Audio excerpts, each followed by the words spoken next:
This is Co-op Chronicles, episode 79.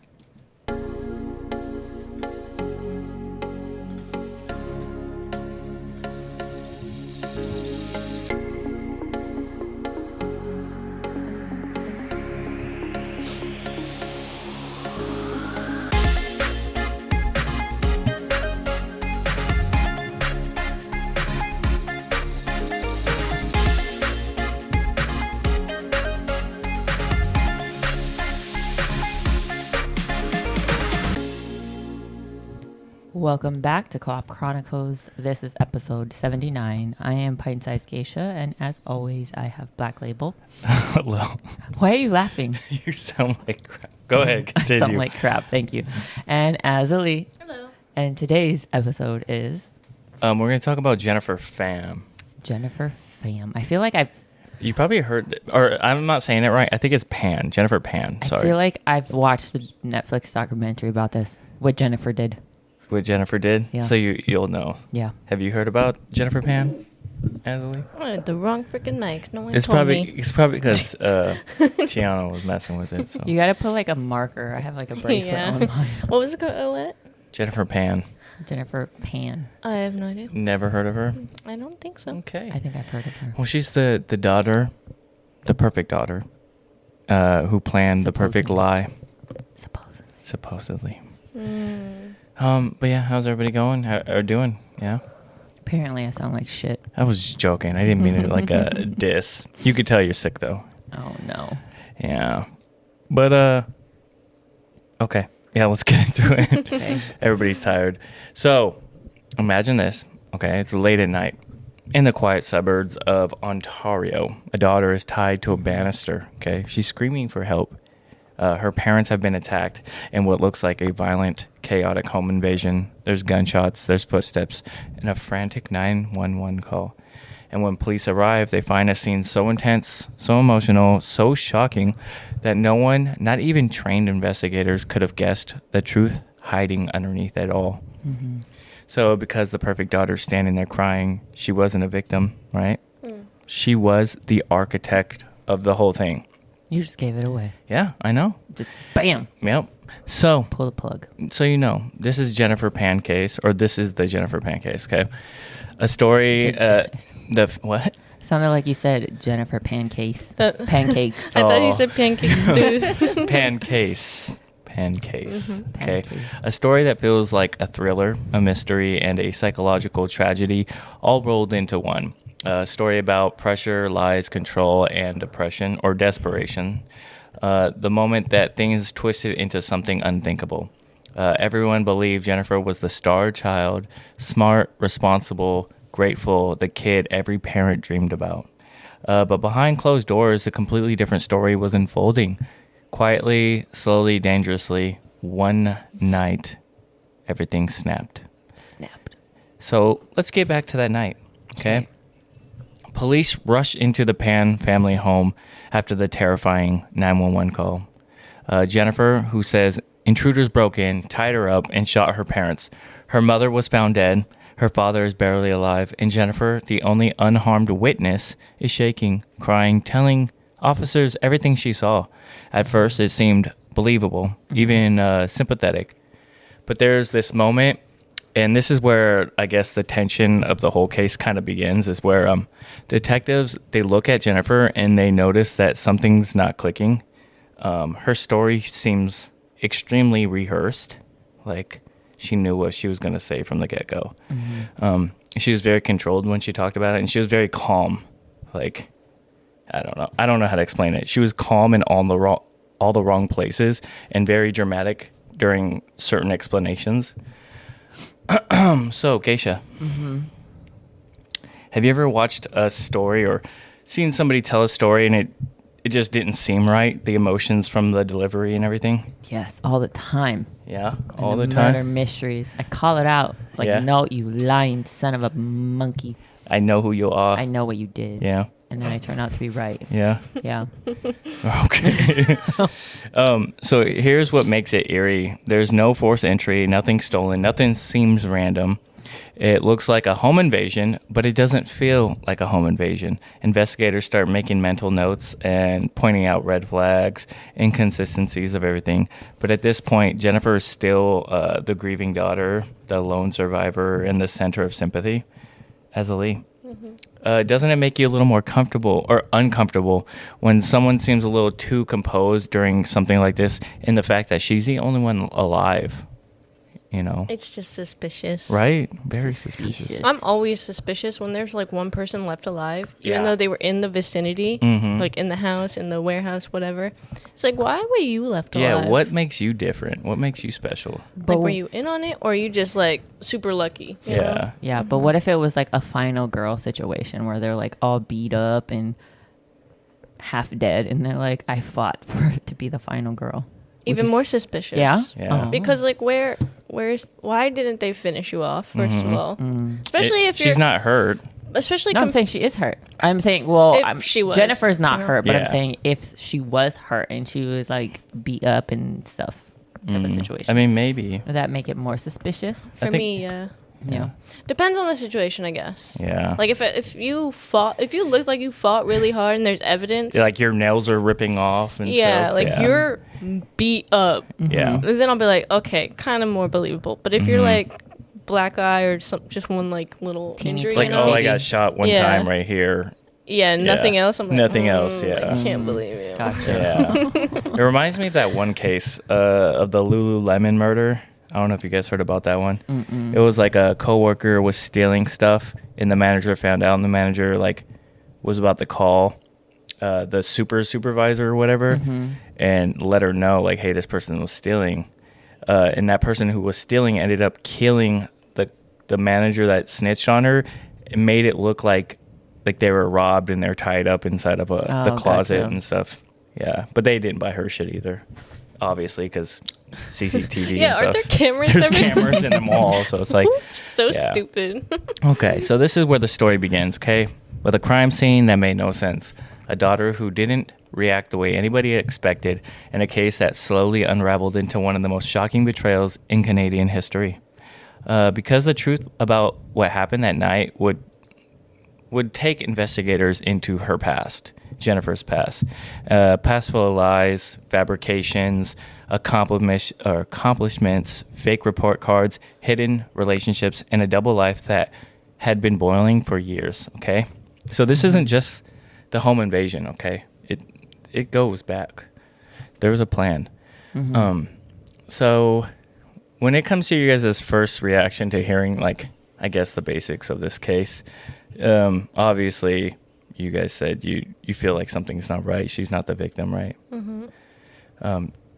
Did it just feel off right away when I explained it to you guys? Were you guys just like, She was tied up on a banister? banister. Mm-hmm. Oh, Only one Like- survived. With her arms behind her or in front? This. Oh. Yeah. No. you can easily tie Yeah. yourself up and then just. Like, why would... Okay, first of all, if someone was gonna, like, tie you to a banister, that's not how they would tie you. They would tie you with your hands behind your back. Yeah. And the bar between, like, your back Like and your hands. bottom, Yeah. not over. Mm-hmm. Yeah, Yeah. because, like, you can get a lot of momentum with your arms above your head. Like, you just have to pull up. Yeah. You can stand... Yeah. Stupid. What a stupid girl. Yeah, what a Like, stupid like girl. Yeah. So the perfect daughter who wasn't. Okay, before investigators or detectives could understand what happened that night, they had to understand who Jennifer Pan was. Because on the surface, she looked like every parent's dream. I was about to break down into an Eminem song. Disciplined, polite, hardworking, accomplished, a daughter with straight A's, a future in medicine, and a clean, quiet life. But behind that perfect image was a secret world built on lies. And every lie was a crack forming in something already breaking. So Jennifer, she was born into a household defined by discipline and high expectations. Her parents, I want to say it's like Bic or Bitch, B-I-C-H, Bic, I don't know, and Hui Han Pan. They were both immigrants who worked tirelessly to build a better life for their children. They believed deeply in hard work, academic excellence, structure, values they passed down to Jennifer with almost a military intensity. So it was kind of rough for her. Yeah. all Asian Yeah. households, I think, have so much expectations on children. She took piano lessons. She trained in figure skating. She studied constantly. Her life was planned out for her piece by piece. On paper, it looked like a success story, but emotionally, obviously, she felt cornered. She wanted freedom. She wanted more choice. She wanted to be able to breathe her own air. And that's where the first cracks appeared. From teenage, or not from teenage rebellion, but from something darker, Jennifer realized that she could lie. And once she knew like how to work lies, she never stopped lying. So as early as middle school, Jennifer started forging report cards. She would white out grades, rewrite numbers, alter teacher comments, and anything to keep her parents believing that she was a star student they wanted. Yeah, at first it was small. You know, she would turn a B into an A, something like that. She basically made a comment more soft, not as a warning, you know. She removed like all just bad comments, basically. But over time, the lies escalated into a full alternate reality. She lived inside. Alternate. Geisha, let me pull you in real quick, okay? Okay. Have you ever met someone who lies so much that the lies become their comfort zone? And that's exactly what built, or the world Jennifer built for herself. A world where everything her parent expected was technically true, but not really. Yes. Yeah? Yes, I have. Yes, you I'm have. not going to name names, but this was in high school, and this girl like lied so much. Yeah? It like ruined friendships. Oh, my goodness. Okay. Yeah, I'm not going to name names, but Yeah. But you have. but you know who you are. You know who you are. Like to the point where like she was lying to one of my other friends that I would love to be this other person's friend, and we were really close in high school, but then I graduated and we kind of like fell off. She texts me from time to time and I reach out to her from time to time, but she never texts me back. But anyways, she was my really good friend, and then like this other girl who lied a lot was lying to my really good friend and to her like mom, and it was just like a disaster. It was just crazy. So, Yeah. Anyways, crazy story. Lies just ruin things, you know? Okay. So, again, these weren't just academic lies that Jennifer was talking about. So, when Jennifer didn't make the Olympic level skating team, she told her parents she was still training with elite coaches. When she failed high school calculus, she forged transcripts that show, hey, I graduated on time. When she didn't get into a university, she obviously created and invented an acceptance letter and pretended she was attending college classes for an entire year without her parents knowing. Crazy. Azzilee, imagine pulling that off, okay? You're faking college for a year, parking on campus, walking around the buildings, timing your days so it matches everything, class schedule. You just basically find out how to do it, okay? Could you imagine that? I feel like that's a lot of work. I would be so tired. Yeah, like you have to. I already don't have a lot of time in the day. So you're waking up to go to school on time, but you're not even going to school. It's crazy. Yeah, well, I mean, you could do so much more with your time instead of just Like actually faking it. trying to get into college. Yeah. I mean, I get it. Yeah. Family pressure, but I just don't get it. It's a little crazy. Yeah. There comes a point in time though where I mean I get it, family pressure, but at the same time it's like shouldn't you just be like, look, yo, I failed and I'm sorry. What's the worst thing your parents can do? Disown you, kick you out, and then you Yeah. gotta find a job and do all this stuff. Like just go find a job. You'll have more freedom that way. I can only imagine she grew up in an Asian household where she didn't have Any freedom. She didn't have any freedom, and she didn't have to get a job. So all of that is like foreign territory to her, probably. So maybe like she wanted to stay home and not have a job and live this cushy life and lie. Possibly. But at the same time, it's like if you want freedom, then just tell the truth, and then you'll probably get kicked out and you can go to work, and then you have the money and the freedom to do whatever you want. Yep. So with that said, I don't know. detectives later said, though, that they've never seen someone maintain deception at this scale.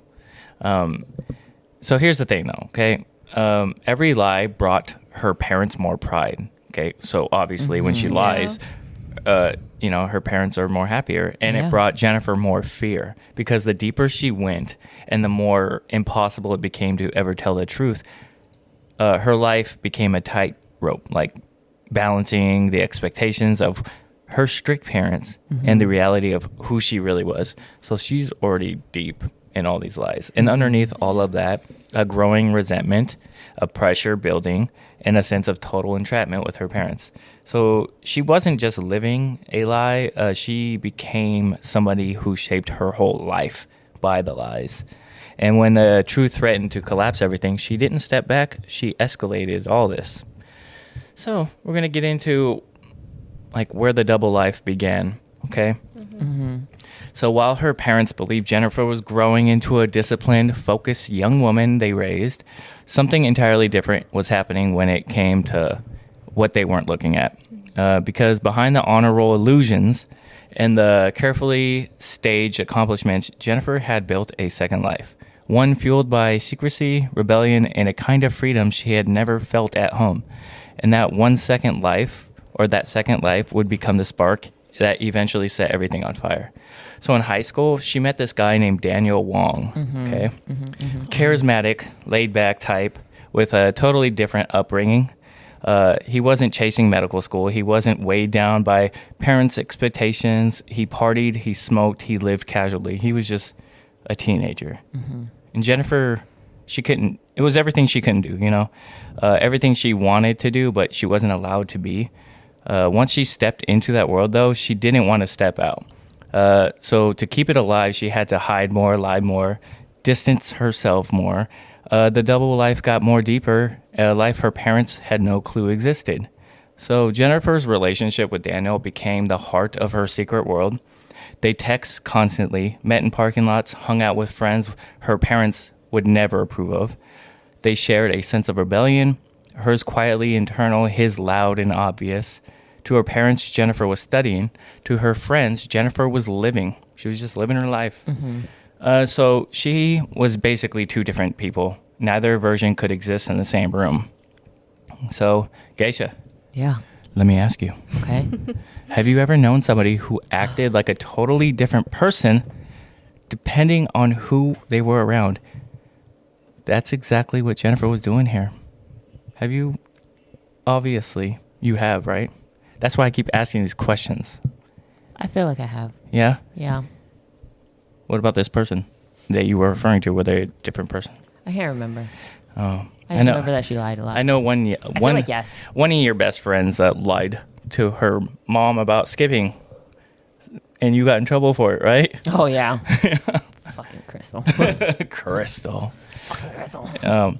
So as time went on, Daniel became more than just a boyfriend, okay? He was an escape, the antidote to everything Jennifer felt suffocated by. But here's where the things started getting twisted, okay? Daniel didn't just give Jennifer attention.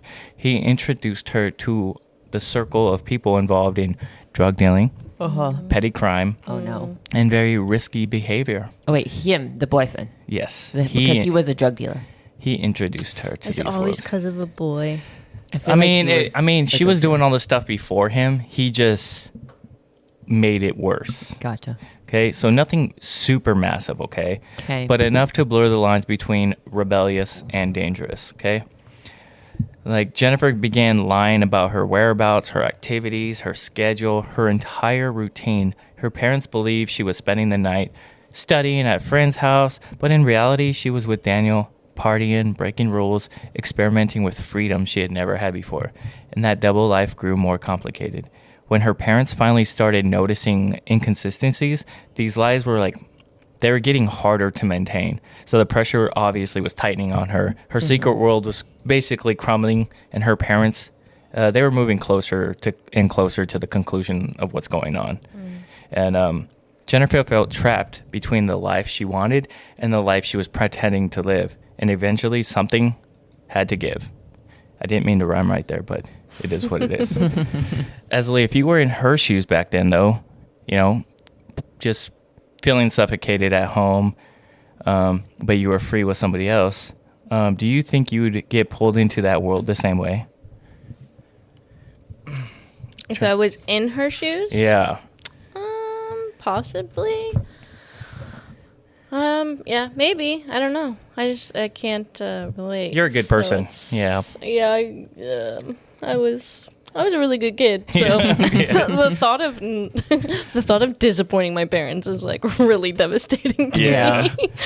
Okay. Beb, Yeah. do you feel that Jennifer's relationship with Daniel felt like freedom to her, or do you think it was another illusion she was kind of like building upon and clinging to? I don't know. Okay.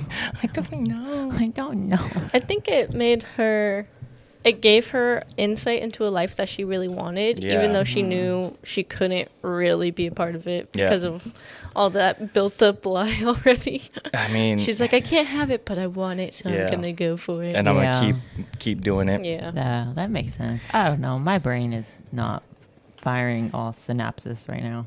I mean, kudos to her though, because Yeah. it takes a really dedicated person to just consistently lie to people all the time. Yeah, it's Because just how do you crazy. keep stories That's straight? a lot of energy. Yeah. You It's don't too keep much stories work. straight, and like Yeah. I worked with somebody who did that. Like everything they said to me, I always felt was a lie because it was Mm-hmm. so extravagant, and I'm like, there's no way Mm-hmm. every aspect of your life is this insane. I was like, I don't believe it. Yeah. Yeah. So like, how do you keep it straight? Why do you lie? I What do know. you do when you Lie. catch somebody in a lie? Because I have a coworker. Oh my God. Well, she's not a coworker, but she's a potentially new coworker. She might be coming to my job site, Mm-hmm. and I swear to God, she's like, "Oh, I live in Port Orchard," but then she told somebody else, she's like, "Oh, I live in Kent." I'm like, "Girl, you just told me you live in fucking Port Orchard. What are you talking about? You live in Kent?"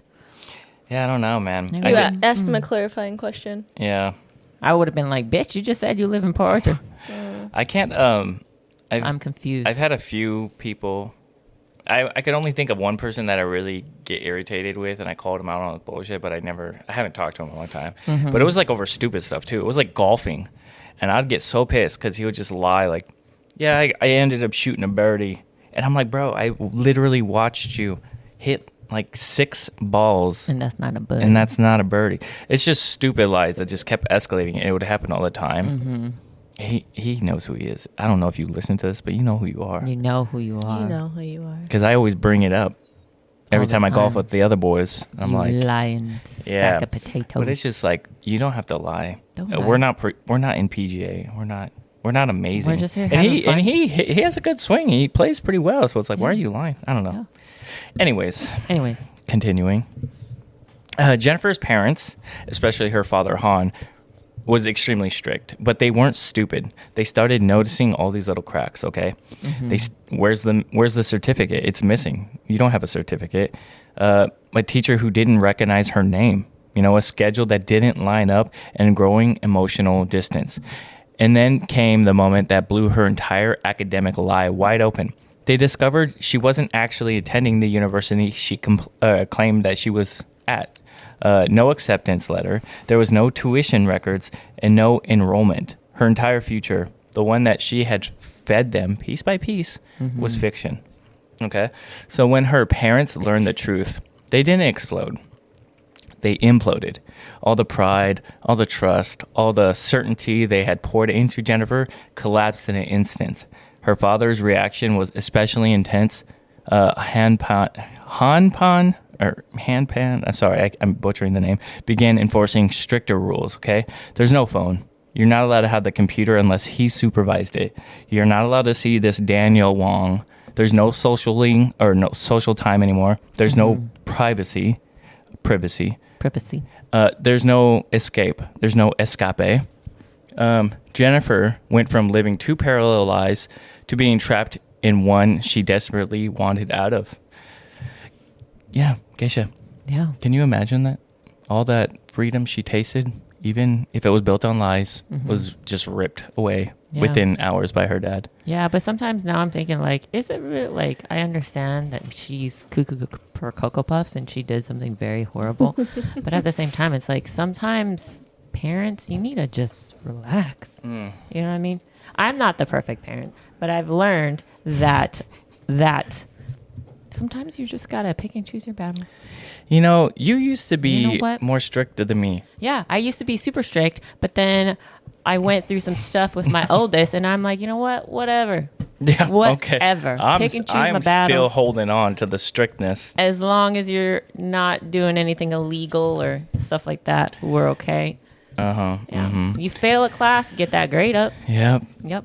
But so, Whatever. so things got a little bit worse for this, okay? Her parents separated her from Daniel completely. He was a bad influence. I mean, I would do the same thing. Yeah. You're not allowed to see this kid. Yeah.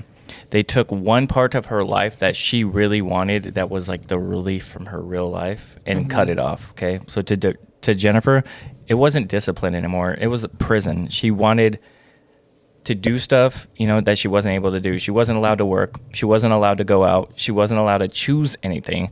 And Han monitored her like she was a child who didn't or couldn't be trusted. Okay, to him, she was like a bad kid.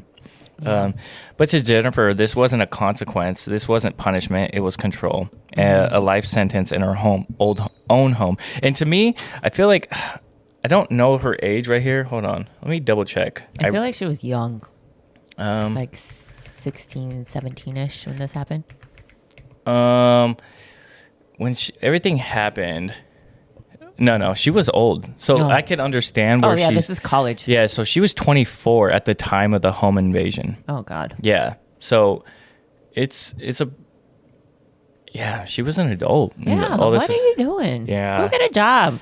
Yeah. Yeah, at that point it's like Stop lying and go get... I thought she was like 18. No, I knew she was like in her 20s. I didn't, but 24 is really like, yeah, you could have just You're left. almost... You're an adult. You're pushing 30. Come on now. Azzilee, doesn't this it feels like a breaking point at some point, right? Like once her parents locked her down and she's 24, you know what I mean? I don't know how old she was at the time. I know when she got caught for the home invasion, she was 24. So I don't know when she started breaking down, but like how do you I don't know what I'm trying to say. Like how do you handle that at that age? I feel like again, it's just because of their home. So she probably is like too scared to leave home, too afraid to be like abandoned and disowned by her family just because of like Asian society. So she was probably just conditioned enough to where she wouldn't have just left, because like Americans are just gonna be like, yeah, I don't want to be part of this home anymore, I'm leaving. Bye. Yeah, I'm leaving. Like deuces. But for them, it's a little bit more hard. It's it's more difficult. They're like more family centric, so it's less likely that she was going to just leave. Yeah. Even though she was unhappy with living at home. So, yeah, I think it's just really sad because I know she probably somewhere in her heart, she was like, I can just leave. I can do this. And then, but her brain is just like so conditioned. She got Stockholm syndrome. Yeah, for real. She's just like, I can't leave. Yep. Nothing's going to be okay if I leave.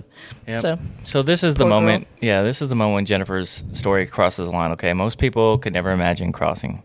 Up until now, everything she's done, the lies, the forged grades, the fake college life, it was all destructive, but it wasn't like irreversible. You know, she couldn't, or I guess reversible. It wasn't reversible, or it still was reversible. Is that the word? It wasn't irreversible. I said it right the first time? Thank you. There you go. Point for me. But when Jennifer began feeling trapped and cornered and stripped of all her freedom, she didn't look for a way out, okay? She didn't want to try to rebuild. She didn't accept the consequences of her own actions. Instead, she made a choice that turned her story from a tragedy of lies into a blueprint for murder, okay? Jennifer wanted her life back, the boyfriend, the freedom, the independence, and all the things she felt her parents were keeping her from. She convinced herself that the only way out was to remove an obstacle, the obstacle. And in her mind, what do you think that obstacle was, guys? Her parents. The parents. Yep, it was her parents, okay? So this wasn't a snap decision. It wasn't like a slow drift into a darker thing she was thinking, a buildup of resentment, a fantasy she started to entertain little by little until one day she shared this fantasy with someone who didn't tell her to stop. Someone who didn't pull her back. Do you know who that person was? Her boyfriend. It was her boyfriend, Daniel. Yep. So Jennifer confided into Daniel about how miserable she felt, how trapped she was, how hopeless her future seemed. And at first it was just like venting, as kids do. Well, she's not a kid, she's a grown woman. Mm-hmm. But it was just venting about, what's going on. And then the conversation shifted, okay? They talked about her parents being the reason they couldn't be together, the reason why she couldn't work, the reason she couldn't choose her own life. And it's kind of sad to think about at that moment. But, eventually they talked about removing her parents completely. So what started as an emotional spiral became a plan with real steps and real people involved. Daniel, he knew people. He had friends, people who hung around the edges of criminal circles, okay? Not masterminds, not professionals, but people who would do things for money. So let me ask you, babe. Yeah. Does it feel like Jennifer was reaching for anyone to validate her darkest thoughts? Like, I feel like she was, I don't know. I feel like she's over here sitting complaining that she wants her freedom and the life that she wants. Like, you're 25, just get out. Yeah, it's because the way I'm looking at it is like she's venting, but she's venting to a person who's just going to agree with whatever she said. Oh, yeah. That's true. They're feeding into each other. Yeah. Yeah, they're both delulu. Because it says, like, she's vented to people, but then when she talks to him, he's like, yeah, I'm not going to murder everybody. Yeah, I'm not going to challenge what you're thinking. I'm just going to agree with what you say. Yeah. Yeah. Instead of that true friends, like, bitch, just go get a job. Yeah, go get a job. Well, get out. He also probably was just like, because he was like a druggie, right? Yeah, he was just He'd probably a criminal, a hoodlum. A hoodlum. So he was probably into that stuff. Yeah. So here's the chilling part, guys. At one point, Jennifer actually asked Daniel for something else, okay? A way to disappear. She told him she wished someone could kill her so she could escape her life without hurting anyone. But then that changed, and the target shifted. Jennifer began brainstorming with Daniel about hiring someone, not to kill her, but to kill her parents. Azzilee, yes. This is where the psychology gets wild, okay? Mm-hmm. Do you think Jennifer actually wanted them dead, or was she deep in fear, the lies, the desperation, that she convinced her way, obviously, that there's no other way out? Yeah, she was probably 100% convinced that the only way for her to be free is for her parents to be dead. Yeah. I can guarantee you that was like her whole thought process. Yeah. Because it's like, even if you leave them, like you leave home and your family like doesn't talk to you anymore, there's still like that crippling feeling of just disappointing your family and them just like thinking you're worthless. Yeah. So she was probably just like over it. Yeah. She's like, this is the only way. Yeah. I feel it's for the money. Yeah. She did it for the money because she didn't want to go to work. Probably. So, maybe. If she an only child? I want to say, I would assume, you asked me these questions, but I don't even research that. Been, right? Yeah. She had so much pressure. Yeah, it doesn't mention like a sibling. Yeah. Mm-hmm. So Jennifer would unlock the house, okay? This is the plan. This is the hardened plan that they came up with, okay? She would unlock the door to the house, okay? The intruders would just come in. They would stage a robbery. Jennifer would be restrained but unharmed for some reason, and her parents would be killed. I mean, obviously, that's the best plan, obviously. She wouldn't inherit money and freedom. Or she would, sorry. She would inherit the money and freedom. And she and Daniel could just start a new life, you know? How much money? It's obviously, it reads like fiction, but Jennifer believed it, planned it, and set this in motion. Every choice from here on was deliberate, and the plan was about to become real. So once Jennifer crossed the mental line into planning her parents' murder, there was no hesitation, no pause, no attempt to back out. What began as quiet resentment and whispered fantasies turned into late-night phone calls, text messages, and meetings with people who were willing to turn a broken family into a payday. So the plan, it wasn't just an idea no more, okay? It was a conspiracy, and Jennifer was the center of it. You know how much money she was set to inherit? How much? $500,000. That's not even that much. That's not even a lot. That's ridiculous. That's what I was saying. Isn't that crazy that nowadays 500,000 is not considered a lot? Back in the early 2000s, you'd be like, oh my God, that's so life-changing. Yeah. Like, I'm just saying. That's not even a lot of money. That probably would last just like 5 years. Yeah. Maybe like 7. Yeah, I don't know. So where was I at? Okay. Sorry, I interrupted. Yeah.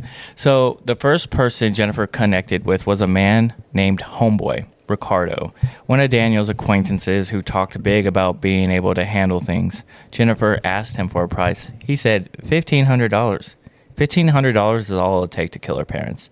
The number became the seed of the conspiracy, a price tag placed on 2 lives. Because Jennifer saw no other way out, she believed that this was, her escape of the cage that she was trapped in. Mm-hmm. And things didn't go exactly to plan, guys. Can you believe that? Of course it doesn't. No way. Yeah. I never saw that coming. Yeah, so the first attempt fell apart. Communication slipped. People backed out. Details didn't line up. Jennifer didn't pay money. Nothing happened. And rather than seeing that as a sign to stop, a chance to reconsider, Jennifer started doubling down, okay? This is where a man named David Milvaganam, a small group of accomplices entered the picture, okay? These people who didn't really care about the Pan family, didn't fear consequences, and didn't think beyond the payday, okay? Jennifer coordinated with them through burner phones, text messages, and calls she believed were untraceable. She told them exactly what she needed or what they needed to know. When to come, how to get in, where her parents slept, where the money was, how to make it look like a robbery. Yeah, and here's the part that chills people even today. She rehearsed it, okay? She practiced tying her hands behind her back. Oh, I guess it wasn't like this. It was like that, but she practiced how to tie her hands behind her back so she could make it look real when the time came. Jennifer, all that time studying how to tie your hands behind your back, you could have been in school, girl. Yeah.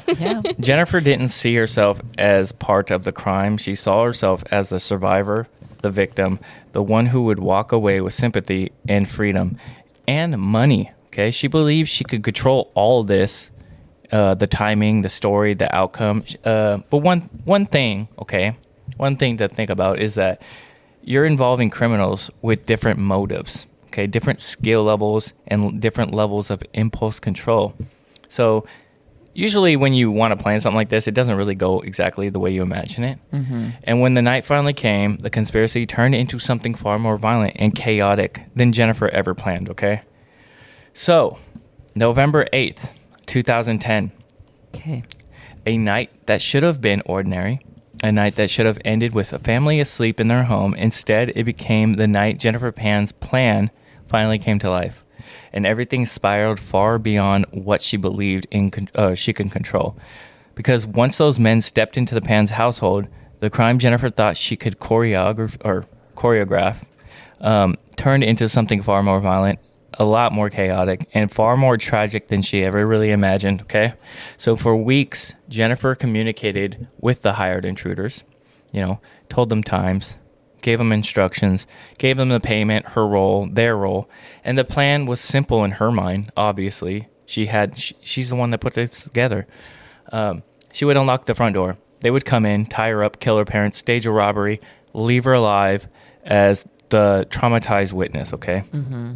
That's what she imagined. It would be quick, controlled, and clean. It was not. Yep, but real violence is never really clean, okay? Real violence doesn't follow a script. So, shortly after 10 p.m., Jennifer went to the top of the stairs.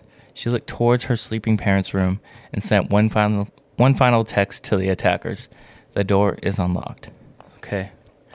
That single message set everything in motion. Minutes later, 3 men approached the Pan's home. They walked into the house without force, exactly as Jennifer intended. One of them held the gun. Jennifer sat quietly upstairs, pretending to be unaware, listening as her parents woke up to intruders shouting, demanding money, forcing them into the living room. Han and Bick were terrified. They had no idea that their daughter was the reason these men were inside the house, okay? The intruder tied Jennifer to a railing upstairs, loosely, deliberately, so she could later claim she was restrained, Mm-hmm. Geisha. Yeah. You're in this hallway, right? Uh-huh. You hear your parents screaming. Okay. Knowing this is something you helped create. Yeah. It's almost impossible to comprehend, right? Yeah. I don't know. What were you going to ask me? I don't know. I'm just thinking That's terrifying. How could you? How could you do that? I wouldn't do that. No, you're her now. How could you do that? Thank you. I can't. I don't know. I couldn't. So downstairs, her parents were begging for their lives. They handed over whatever the intruders demanded. Wallets, cash, bank information, anything to survive. Yeah. But survival was never part of the plan, obviously. Nope. Jennifer's intruders escorted her mom and father to the basement. This wasn't the robbery that they intended. It was an execution. In the basement, the intruders shot both the parents multiple times. Her mother died instantly, but her father somehow survived, bleeding, unconscious, but alive. Jennifer waited for the gunshots, and when they came down, she dialed 911, crying, begging, playing the role she rehearsed.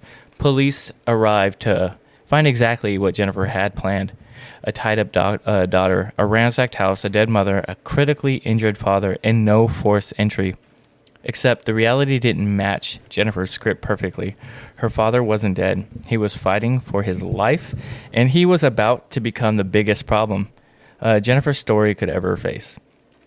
So, Geisha, could you imagine the level of disconnect someone has to be to just sit upstairs while they pretend to be a victim? Yes. Cuckoo, kachooey. Chewy? Kachooey. Yeah. Yes. That's crazy. That's insane. That's like, I don't know. Yeah. Do you, Azzilee, do you think that Jennifer panicked at any point of the night, or do you think she believed everything was just going exactly as planned? I mean, like, you have to be a special type of crazy. She was probably, like, slightly panicking, because it's like, oh, they're about to kill my parents. I don't know what I'm gonna do. Yeah. But then she was like, this is the only way. This is... Yeah. What if she was just, like, smiling, like, oh, that would have been... Like, I love the sound of this. Yeah. I don't know. I don't know what's going through her head, but that's what would go through mine if I was in her place. But, yeah, I don't know. I don't know. That's hard to say.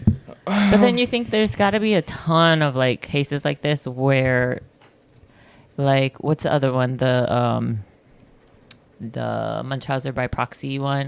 Who's that? The little girl. Gypsy Rose? Gypsy Rose. Yeah. She was just in the next room listening to her mama, That's true. But hers is like a little crazy. Yeah, hers is a little crazier, I admit. But it's like almost the same thing, it seems like, except she's not being tortured like Gypsy Rose was. Yeah.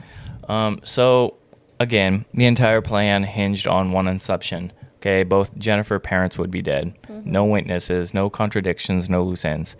But the moment that her dad opened his eyes at the hospital, bloodied, broken, barely alive, the whole story that Jennifer rehearsed started falling apart. Oh, yeah, because the daddy lived. Yeah, because he wasn't supposed to live, and he remembered more than Jennifer ever expected, okay? So when the first responders arrived at the Pan House, Jennifer played her part flawlessly. Give this girl an Oscar. Okay, she cried, she shook. Yeah, she begged for information. She kept repeating that, like, she doesn't know who would hurt her family. She doesn't know why they would target them. Her mother was pronounced dead at the scene. Her father rushed to the ER, with doctors unsure that he's going to make it through the night.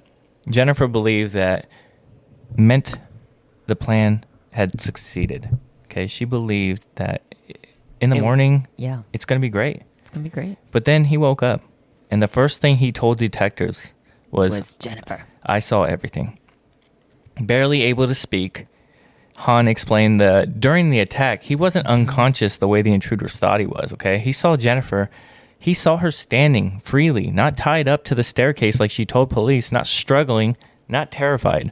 She was talking to one of them calmly, directly, as if she knew him, okay?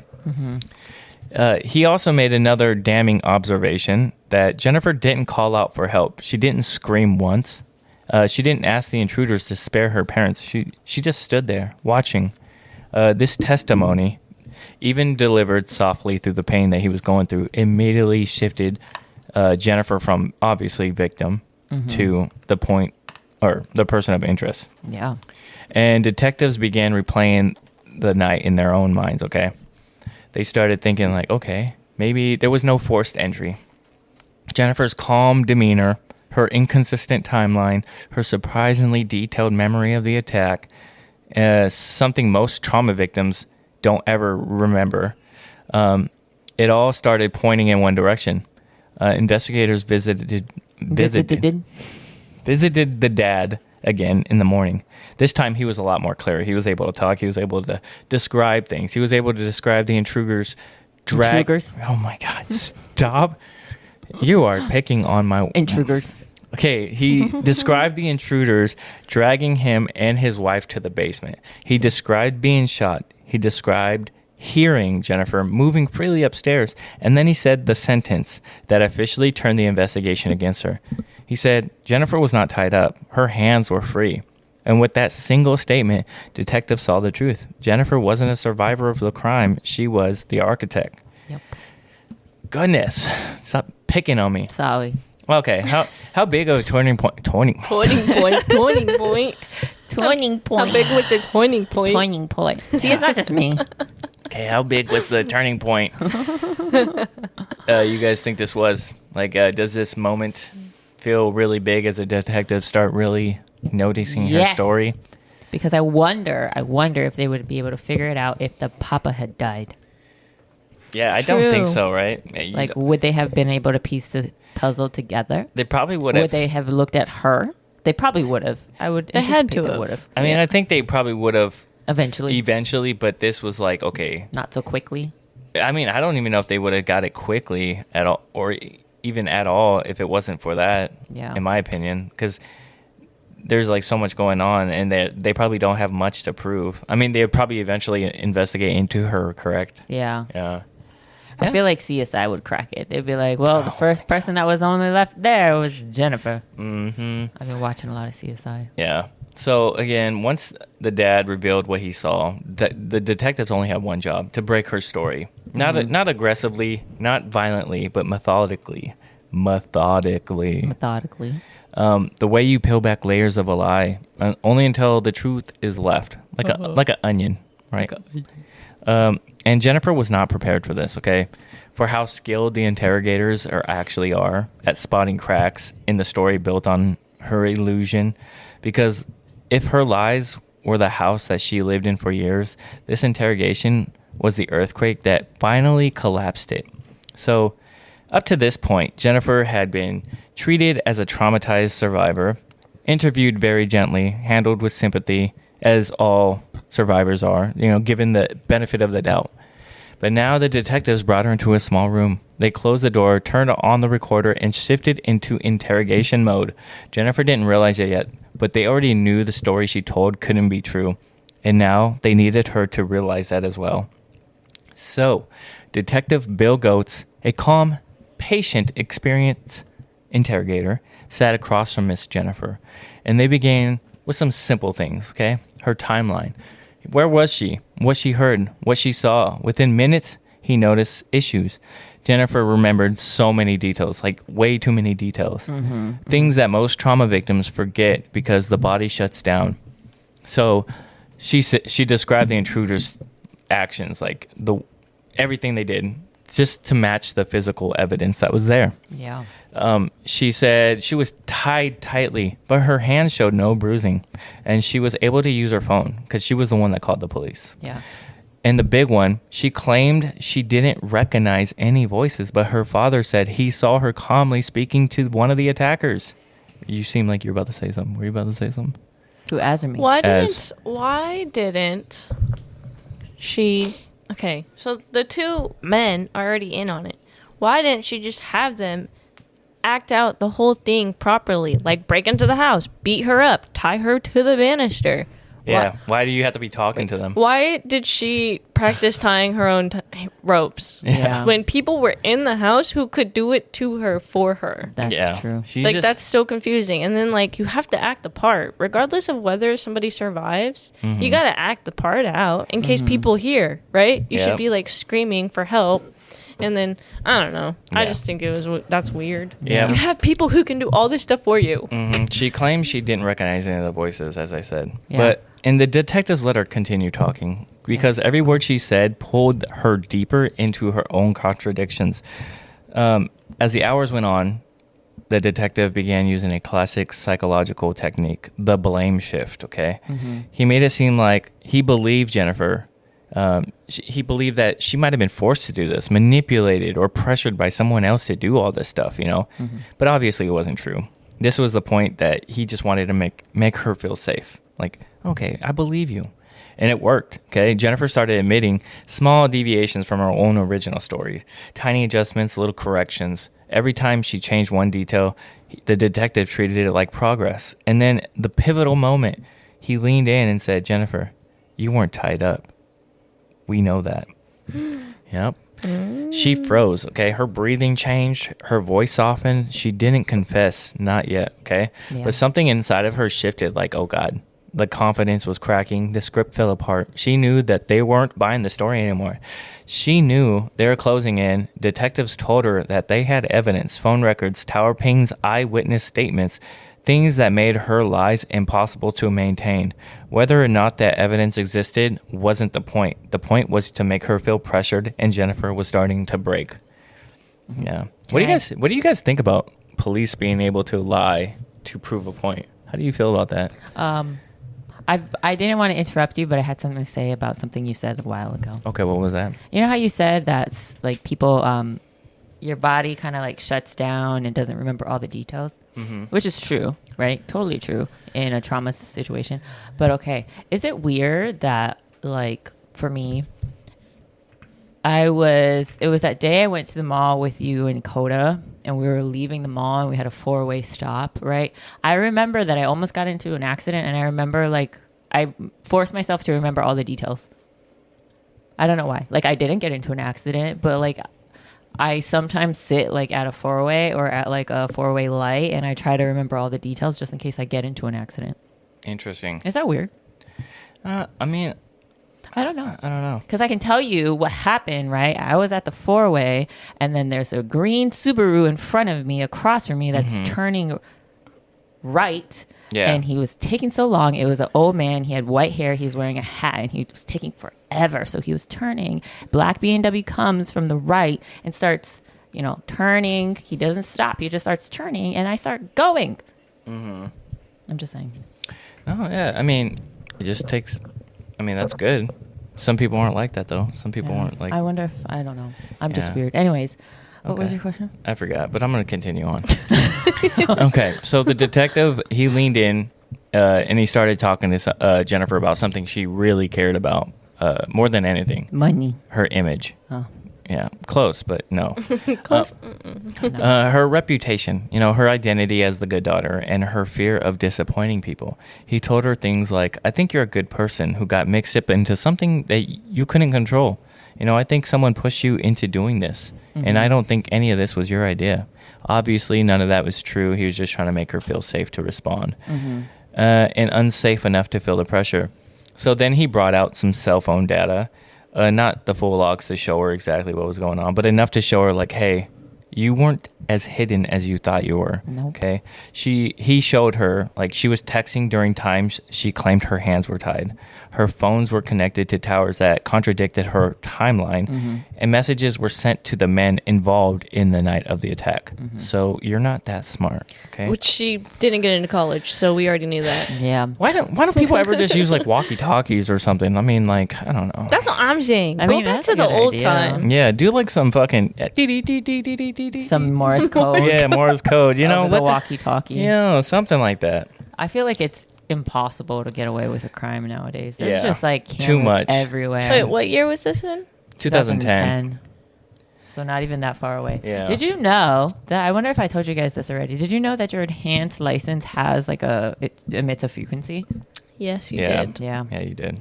We're just being watched all Thanks. the time. Mhm. Washington State doesn't have it yet, but I'm just saying. Yeah, thanks Other for states have it. Yeah, thanks for reminding They're me. watching us. They're watching us. And they're listening. And they're listening. If I talk about an icebox right now, an icebox would be full on my feed. What is it? Are you talking about a fridge? Yeah. Yeah, okay. And why it's called an icebox. Well, I call it a fridge, like normal Icebox. people. Whatever. Anyways, he showed her all this stuff. She was texting, doing all this messaging crap and all this stuff. And he's like, hey, this is a question he asked her during that made the whole thing shift. He's like, hey, Jennifer, why were you texting this shooter? Why were you talking to him? She froze. And Jennifer tried to spin it. She tried to soften it, okay? She tried to suggest that she might have been talking to the wrong people or that she didn't know what they were planning. And she was just trying to let them know that she wasn't involved in this. But the detective didn't, let the pressure fall. He tightened it up just a little more, enough to make her feel cornered, but not attacked. He told her, it wasn't supposed to happen like this, was it? You didn't want anyone to get hurt, huh? You didn't think they would actually go through it, right?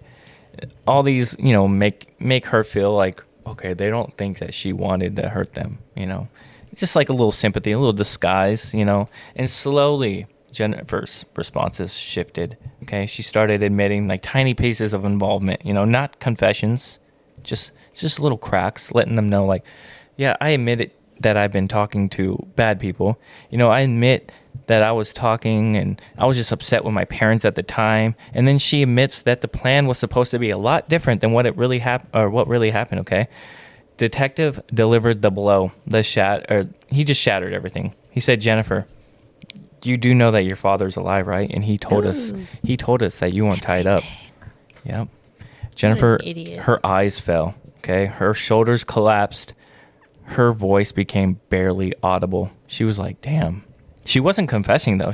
She was just breaking. Detectives knew, and the truth was coming.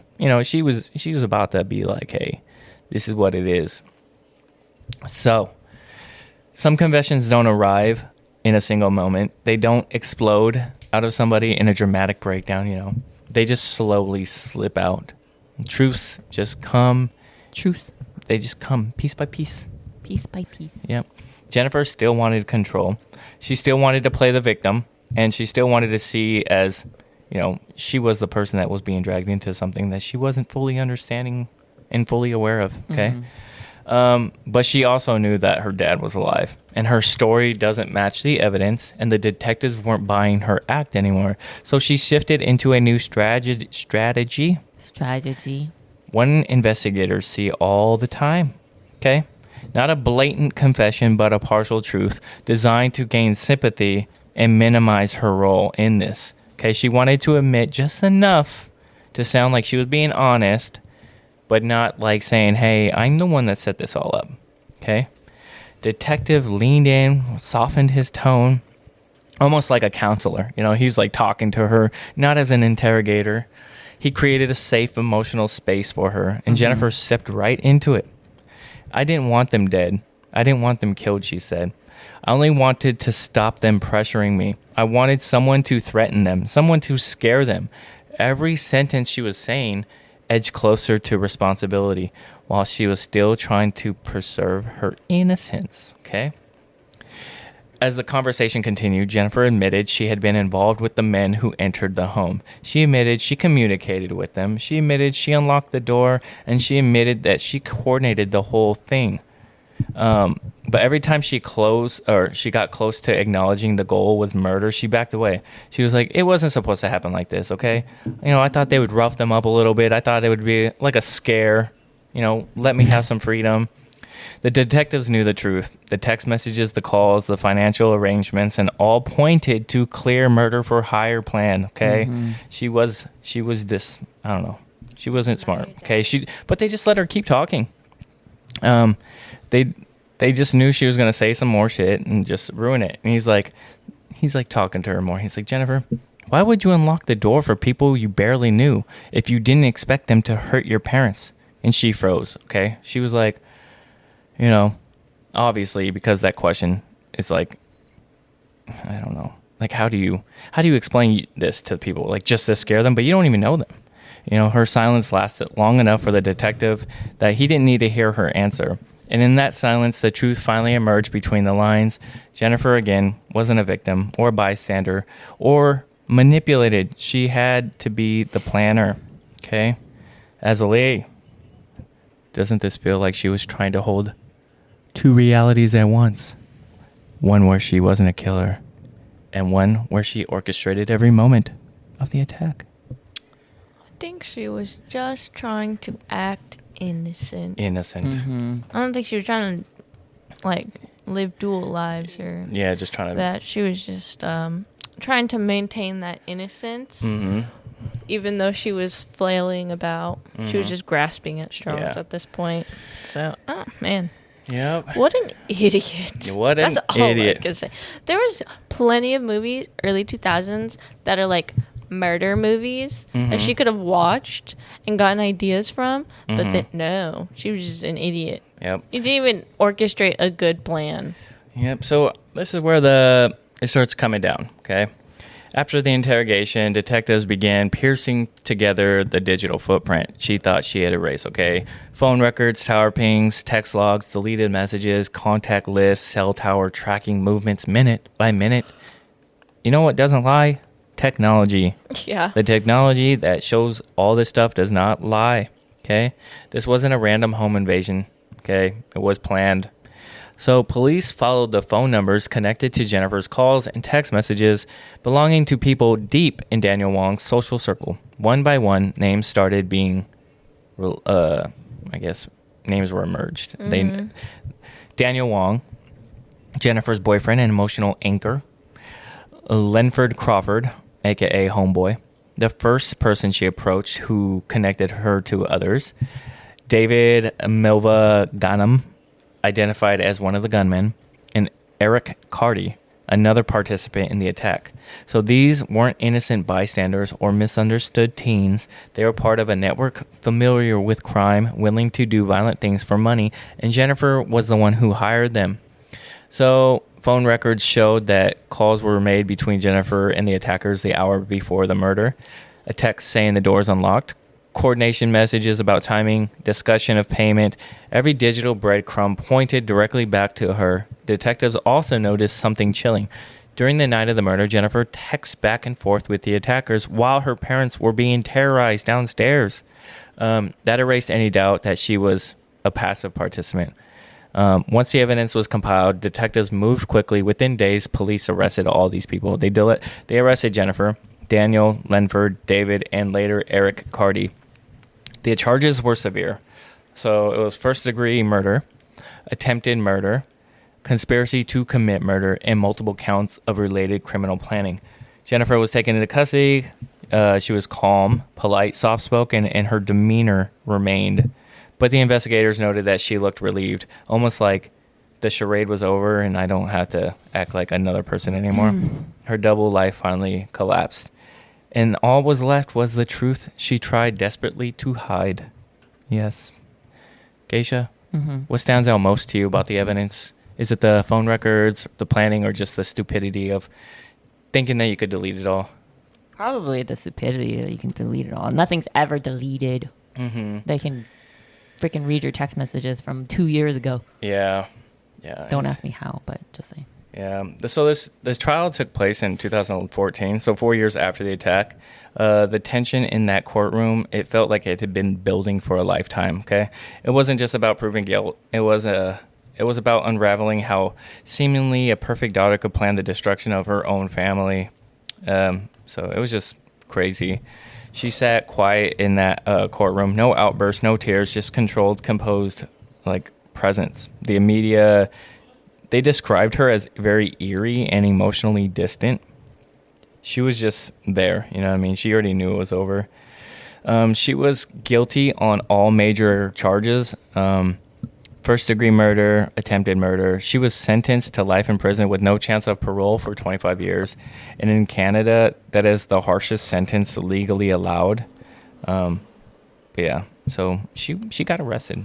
You know what I mean? Good. She deserves it. However, do you have where she is now? Yeah, life after the verdict. So for most cases, the story ends with the verdict, guilty or not guilty, and the sentence was delivered, case closed. But in her case, the consequences didn't stop in the courtroom. They stretched far beyond prison walls into the future of Pan's family. So into the psychology of a woman who built her life on illusion, and the questions people still ask today is about how a perfect daughter can plan something unthinkable. The justice system handed down its sentence, but the emotional fallout, the part that never really ended. Okay, so Jennifer began serving her life sentence immediately. She was placed in a women's prison in Ontario, away from the world she once manipulated, stripped of the lives she once lived in, And with no escape, no fake transcripts, no forged accomplishments, no double life left to return back to, her accomplices received similar sentences, all of them locked away for roles they played in the murder of them and the attempted murder. But outside those prison walls, the Pan family life forever changed. The father's physically scarred and emotionally shattered, sold the family home, could no longer work, and lived the rest of his life estranged from his daughter he once believed in. And years after the trial, Jennifer continued living quietly in prison. No major incidents, no public outbursts, just the same polished behavior she displayed her whole life. But there's something that many people don't know, is that Jennifer did eventually appeal her sentence, not to take away her guilt, but to challenge the legal specifics on how her trial was conducted. So, not fighting the facts, not claiming innocence, just trying to tweak the outcome of a plan that cost her mother's life and nearly killed her dad. I believe the appeal didn't set her free, right? It didn't set her free. However, in April of this year, she finally got approved for a new trial. Oh, yeah, okay, yeah. So she remains there, and all that stuff. The father lives with fear that once his daughter's released, that she still might be dangerous and come for him. And that fear is powerful enough to, he explicitly requested that she never be allowed to contact him again. He does have a restraining order. Yeah. And she does have a brother. Oh, she does have a brother? Yeah. Is it raining? It is raining. Oh, my word. Yeah, so that's crazy. Yeah, I don't know.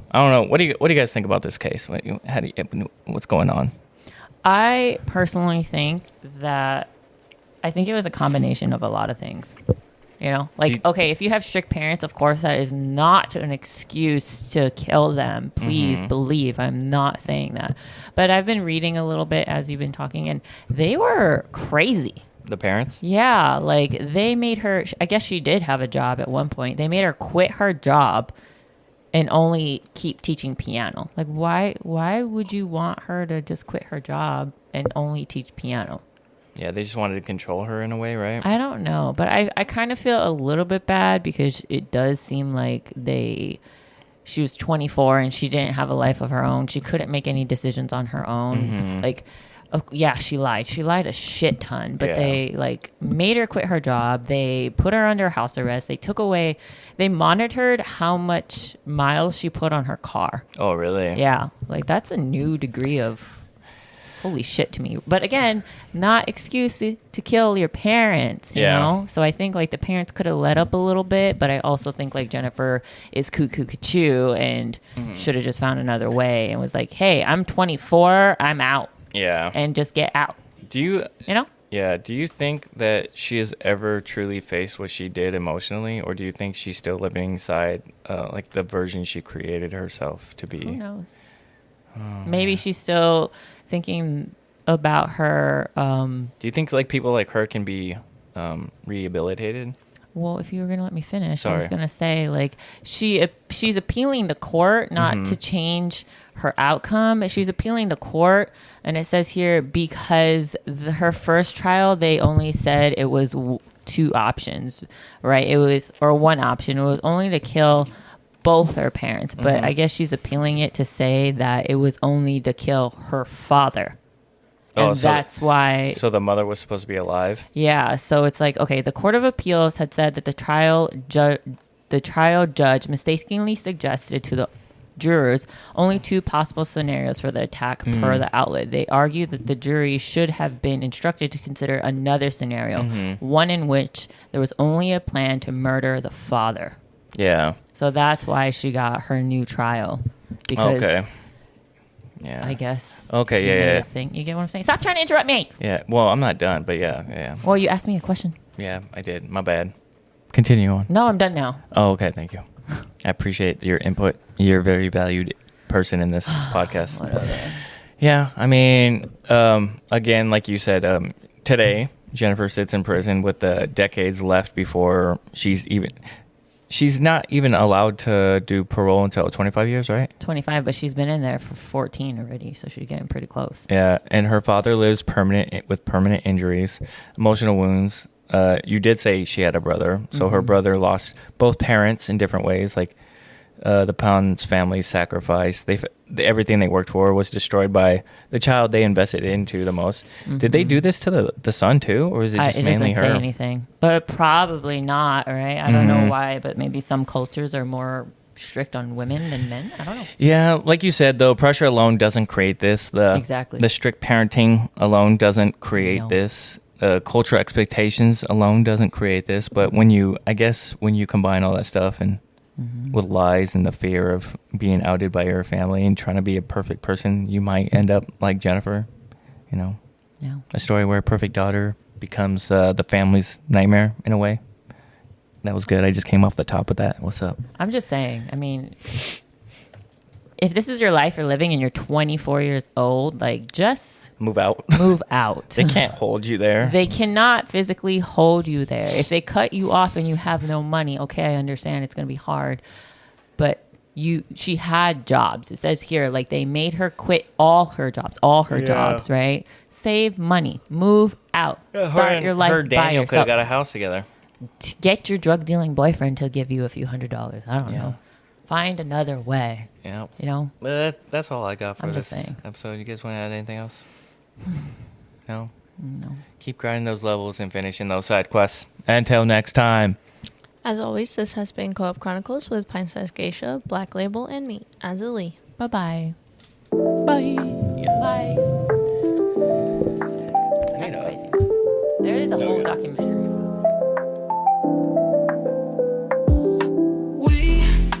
Gather round the mic,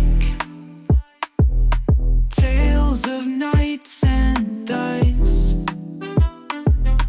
gaming worlds collide, hobbies come alive. Azzilee and Geisha chat, Black Label's where it's at. Movies and stories.